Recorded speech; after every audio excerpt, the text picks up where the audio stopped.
Tema 3. La búsqueda de empleo como conducta motivada. Bueno, llegamos en este punto a, digamos, al último apartado más teórico, más centrado en lo que son los elementos de la teoría que ha inspirado un poquito las formas de actuación en la orientación para el empleo, ¿verdad? Y vamos a recordar algunos conceptos básicos, sin profundizar demasiado en ellos, pero que sí nos van a ayudar a entender, bueno, pues por qué actuamos de alguna forma determinada o por qué utilizamos determinados instrumentos para medir, pues, las cosas que nos van a indicar si un desempleado está motivado o no. Para ello tenemos que recordar en primer lugar las tres dimensiones de la personalidad, ¿eh? Un estándar de la psicología clásica, ¿no? Que dice que las personas, bueno, pues tienen tres dimensiones fundamentales, ¿no? En lo más profundo de ellas estarían sus emociones, sus sentimientos, eso que nos conmueve, aquello que nos, bueno, desde los más primarios, como que así podrían ser instintos, hasta el miedo, la alegría, todo eso, ese ámbito emocional que ahora además está tan de moda, ¿verdad? De trabajar con ello, desde la inteligencia emocional, el coaching y todo esto. En una segunda capa, como si esto fuera un organismo o como una cebolla con distintas capas, ¿verdad? Están los pensamientos, ya más característico del ser humano, que tendría que ver, pues, con lo que denominamos lenguaje, ¿no? Todo aquello que puede transformarse en palabras y en frases serían pensamientos. Es algo que sigue estando en el fuero interno, es algo que no se tiene por qué ver explícitamente, sino que los pensamientos son cosas que están ocurriendo dentro de nosotros y los demás no tienen por qué conocerlos, ¿verdad? Y después, en la capa más exterior de la personalidad, se situarían las conductas, que eso sí serían todo aquello que puede ser observado, conductas de cualquier tipo, desde andar en bicicleta hasta escribir una tesis doctoral, ¿de acuerdo? Bueno, pues esto, desde este punto de vista, cuando analizamos una persona, conviene mantener estas distinciones para entender bien cómo es su comportamiento, ¿de acuerdo? Y un esquema que nos puede ayudar a entender esto y aplicarlo también a nuestro caso, al tema de la búsqueda de empleo, sería este que estáis viendo. Habla de la actitud. ¿eh? La actitud sería la predisposición de las personas hacia un objetivo determinado. Sabéis que la actitud tiene como dos valores, ¿no? Siempre se habla de actitud positiva o actitud negativa, siempre en relación con un objeto determinado. Un ejemplo muy claro podría ser la actitud ante el deporte. Hay personas que tienen una actitud positiva hacia el deporte y pues tienden o tienen esa predisposición a realizar conductas que tienen que ver con las actividades físicas, deportivas. Y si tuviera una actitud negativa, pues al contrario, sería más sedentario, evitaría ese tipo de conductas físicas, ¿de acuerdo? Esto ocurre igual con la búsqueda de empleo. Hay personas que tienen una actitud positiva hacia la búsqueda de empleo y otros negativa, ¿de acuerdo? Y parte de nuestro trabajo sería cambiar a esas personas que tienen una actitud negativa. Si analizamos los tres componentes de la personalidad y respecto a la actitud, pues vemos que en el nivel de los sentimientos, pues una persona que tiene una actitud negativa, por ejemplo, puede sentir ansiedad ante la expectativa o la perspectiva de realizar una entrevista de selección, por ejemplo. Pensará que esa entrevista de selección le va a salir muy mal, tendrá creencias del tipo me voy a poner nervioso, voy a tartamudear, no voy a ser capaz de decir lo que estoy pensando. Esos son pensamientos internos y eso se traducirá en el ámbito conductual precisamente en no hacer nada, en la evitación. Evitará esas situaciones. Todo lo contrario ocurriría con una actitud positiva, donde la persona se sentirá animado a hacer cosas, pensará que le van a salir bien o que es capaz de hacerlas y al final las hará. Estos esquemas nos ayudan a seguir ahondando en cómo podemos nosotros también intervenir en este sistema de pensamientos, ¿verdad? Hablamos de pensamientos, hablamos de cogniciones, y cuando hablamos de pensamientos hablamos de lenguaje, como hemos dicho en el módulo anterior, ¿verdad? La teoría de la comunicación humana. Vamos a profundizar un poquito más hasta aterrizar en lo que nos interesa como un modelo concreto ya de intervención. Dentro de la investigación, pues, en general en psicología, pero en particular también en las investigaciones que ha habido sobre intervenciones con personas desempleadas, destacan 4 tipos de cogniciones que se han estudiado, que se han considerado, ¿verdad?, como importantes. Estarían las metas, las expectativas, los valores y las atribuciones. Sobre las metas ya hemos hablado algo. Serían constructos cognitivos, o sea, son pensamientos. Una meta no es algo que hagamos, sino algo que nos planteamos internamente. Y esas metas serían cogniciones, en el caso del empleo son muy claras, ¿no? Conseguir un trabajo, conseguir que me respondan a mis currículums, conseguir entrevistas de selección. Esas serían metas. Luego estarían, por ejemplo, las expectativas, ¿no?, que tienen que ver con pensamientos hacia el futuro, sobre si crees que vas a hacer bien algo, si vas a hacer bien la entrevista, si crees que te van a contratar o no te van a contratar. Ese tipo de pensamientos dirigidos al futuro con respecto a conseguir o no conseguir nuestras metas, ¿verdad?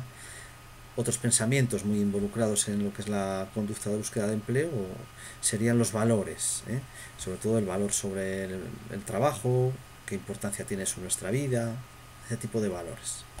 Y las atribuciones, que son aquellas formulaciones causales de a qué atribuyo yo mi situación actual, ¿no? Entonces podemos encontrarnos con personas desempleadas que atribuyan el hecho de estar en el paro pues porque se creen que son unas inútiles, o que no, o pueden pensar al contrario, que están en el paro porque, bueno, es un paso para mejorar en su línea profesional, en su carrera. Son atribuciones. Bueno, todo esto configura lo que es un área temática, un sistema de pensamientos, ¿verdad? Y como hemos hablado antes de la teoría general de los sistemas, sabemos que eso en su totalidad tiene una gran validez, y hay que considerarlo todo. Pero también la propiedad de los sistemas de totalidad nos dice que si nosotros cambiamos uno de los elementos del sistema, necesariamente va a cambiar todo el sistema. Entonces, una forma de tomar decisiones profesionales es elegir en qué parte, en qué elemento del sistema, de los elementos significativos que hemos identificado con la investigación, con las evidencias que son significativos, en cuál de esos elementos vamos a trabajar con más facilidad y vamos a obtener antes y mejores resultados. Porque en principio, trabajar con cualquiera de ellos haría cambiar el sistema. Bueno, pues aquí tendríamos que agrupar las cogniciones, estos cuatro elementos, en dos bloques. 2 de ellos están dirigidos o se asientan en el pasado y los otros 2 en el futuro. Y esto es fundamental. Las cogniciones que están asentadas en el pasado, en nuestras experiencias previas, en todo el aprendizaje que hemos llevado a cabo desde que éramos niños, son las atribuciones y los valores. Son elementos cognitivos muy firmes, muy difíciles de cambiar. Cambiar los valores a una persona es algo muy complicado, al igual que sus atribuciones. Se puede trabajar con ello, y de hecho en ciertos tipos de terapia pues se trabaja, por ejemplo en las terapias de Beck, que trabaja con depresión, etcétera. Es común que se trabaje el tema de las atribuciones. Sin embargo, tenemos otras 2 expectativas para trabajar con ellas, que también están relacionadas, que son las expectativas y las metas. Sobre las metas ya hemos hablado que el trabajo con ellas nos va a crear unas buenas oportunidades de cambiar a las personas, muy buenas. Si conseguimos que esas metas sean positivas, sean concretas, sean alcanzables, todas estas características de las metas nos va a ayudar a que seamos capaces de conseguir mejor nuestros objetivos profesionales. Y luego están las expectativas, que es otro elemento quizás menos estudiado o menos conocido. Las expectativas, al fin y al cabo, no son más que creencias que tienen las personas sobre lo que va a ocurrir en el futuro. Y en el ámbito del empleo, pues serían formulaciones del tipo de qué creo que va a pasar con un proceso selectivo en el que estoy metido, si voy a conseguir empleo o no voy a conseguir empleo, etcétera, etcétera. ¿De acuerdo? Vale. En nuestro caso, o tal y como ha evolucionado el tema de la investigación sobre estos elementos en el ámbito del empleo, han tomado más relevancia sobre todo estos dos aspectos, los que están dirigidos al futuro, por su facilidad de trabajo. Hay que recordar siempre que el futuro es un campo abierto, todavía no hemos llegado a él y por lo tanto puede pasar cualquier cosa en el futuro. Eso es fácil de cambiar, entonces podemos cambiar nuestra expectativa. Sin embargo, como hemos dicho antes, el pasado es un campo ya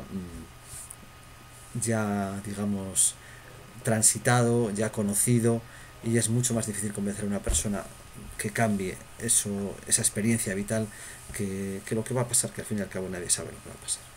Por eso elegimos trabajar con el futuro, con las expectativas y con las metas.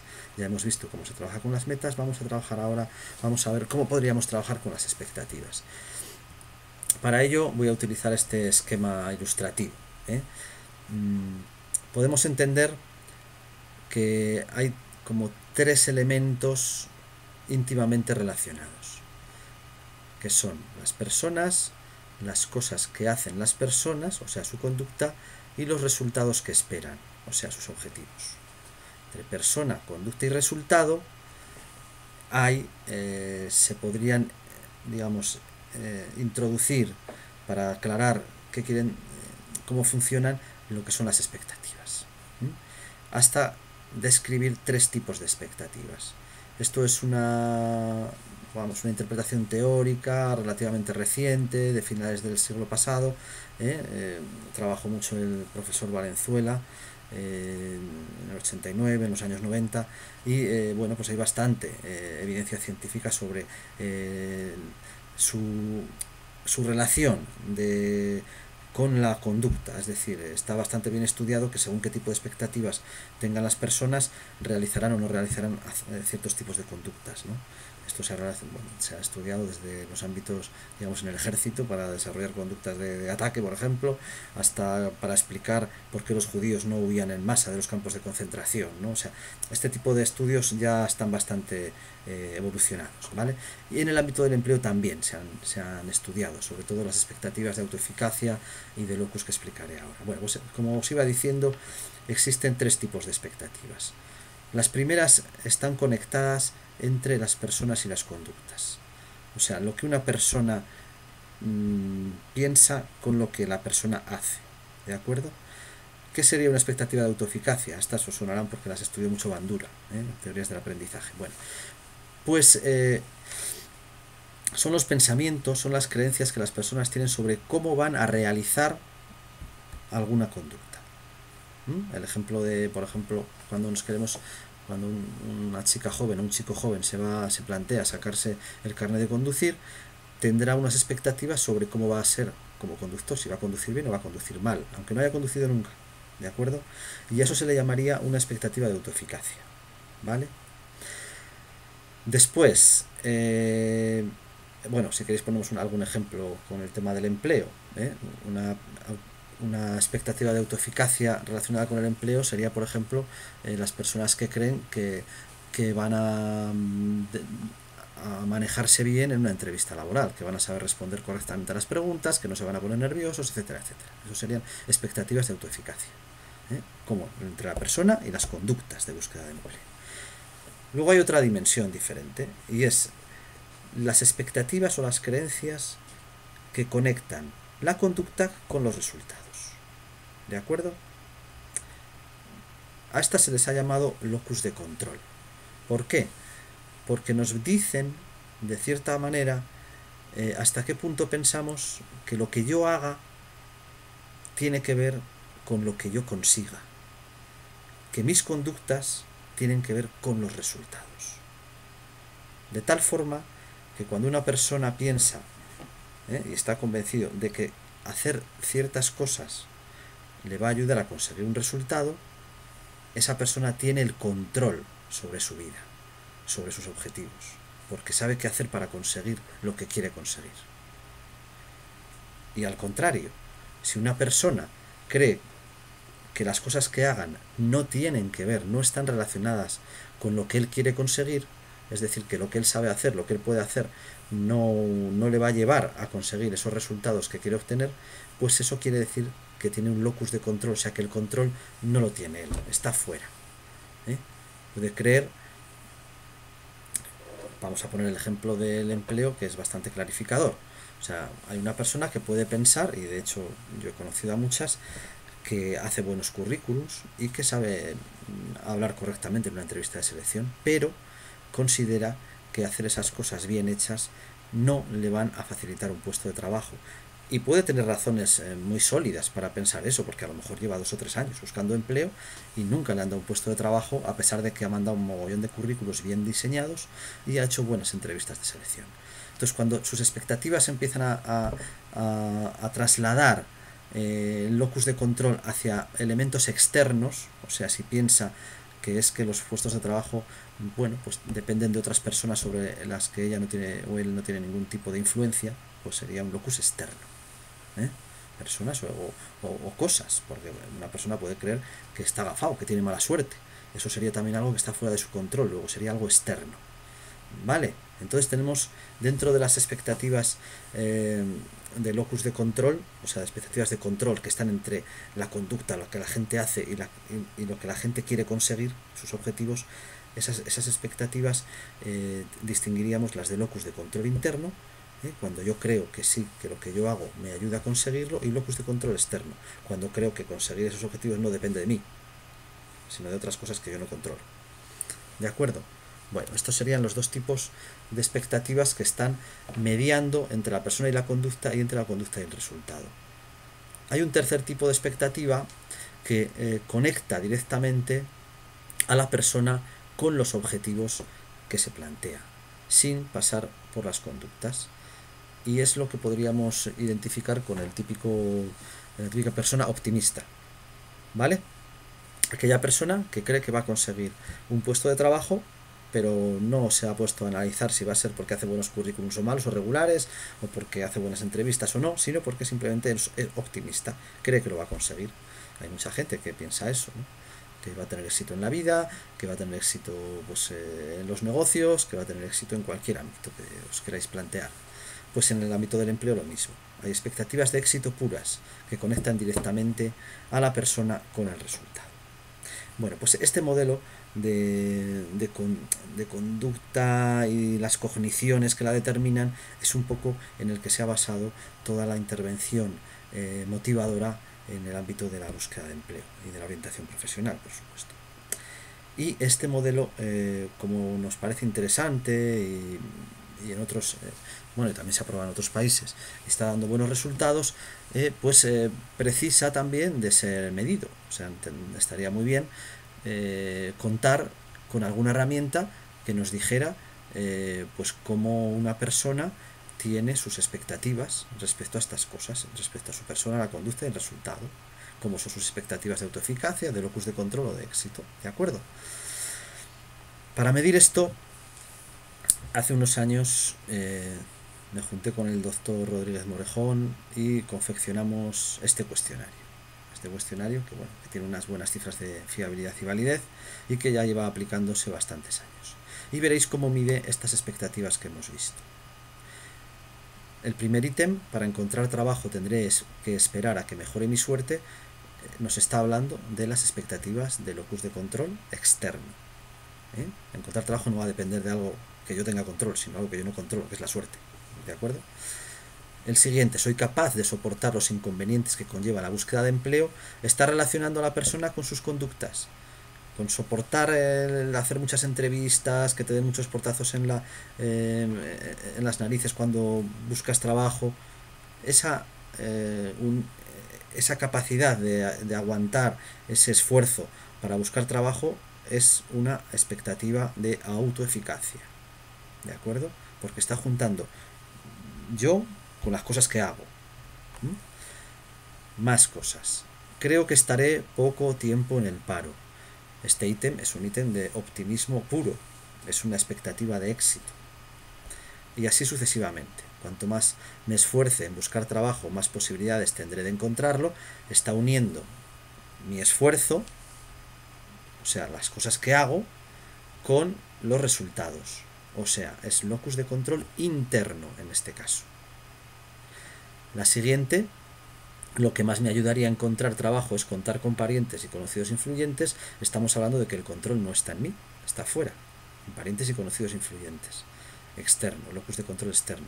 Estoy capacitado para superar los rechazos, autoeficacia. Tengo muchas esperanzas de que me den trabajo, éxito. Encontrar trabajo es algo que va a depender fundamentalmente de mí, locus de control interno. Sin recomendaciones es muy difícil conseguir trabajo, locus de control externo. Creo que puedo comportarme conductas adecuadamente en una entrevista de trabajo, autoeficacia. Creo que hay muchas posibilidades de que termine encontrando un buen empleo, optimismo, expectativas de éxito. Encontrar trabajo dependerá del tiempo que dedique a buscarlo, esfuerzo, locus de control interno. Lo que haga tiene que ver con el resultado. ¿De acuerdo? Bueno, pues esta sería una forma de medirlo y es con esto vamos a hacer algunos ejercicios a partir de mañana y pasado mañana con las tablas Excel.